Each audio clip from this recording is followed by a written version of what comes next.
한미 간 금리 역전폭이 확대된 상황에서 미중 고래 싸움으로 우리 금융시장이 연일 출렁이고 있습니다. 다음 주 하반기 첫 금융통화위원회를 앞두고 기준금리 인상을 둘러싼 셈법이 더욱 복잡해졌습니다. 박영진 기자입니다. 6월 들어 환율 상승 속도가 가팔라졌습니다. 한 달간 39원 50전이나 올랐고 연중 최고로 치솟은 지난달 28일까지로 보면 무려 49원 20전이나 뛰었습니다. 올해 상반기 국내 주식시장에서 4조 원의 순매도를 기록한 외국인들은 6월 한 달에만 1조 3천억 원 가까이 팔아치웠습니다.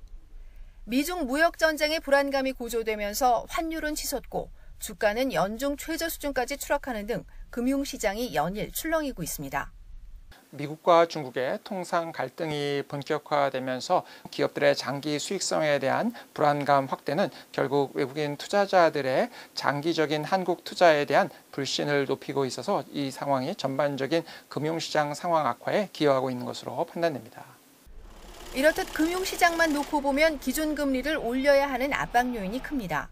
지난달 금리를 인상한 미국과의 금리 역전폭이 0.5%포인트까지 벌어진 가운데 경기와 물가가 목표치에 달하면 통화정책의 완화 정도를 추가 조정할 필요가 있다는 게 한국은행의 입장입니다.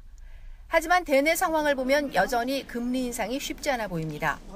5월 취업자 수 증가가 7만 명대에 그치는 등 고용 상황은 사상 최악이고 은행 가계대출 금리도 3년 8개월 만에 최고로 치솟아 서민들의 이자 부담을 키우고 있습니다.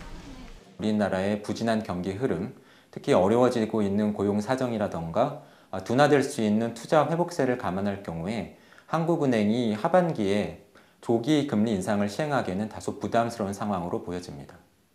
이처럼 금리 인상과 동결을 압박하는 요인들이 얽혀 다음 주로 예정된 금통위를 앞두고 한국은행의 고민이 깊어지고 있습니다. 이런 가운데 한미 간 금리 역전폭을 줄이기 위해 8월쯤에는 인상하지 않겠느냐는 전망도 나옵니다. YTN 박영진입니다.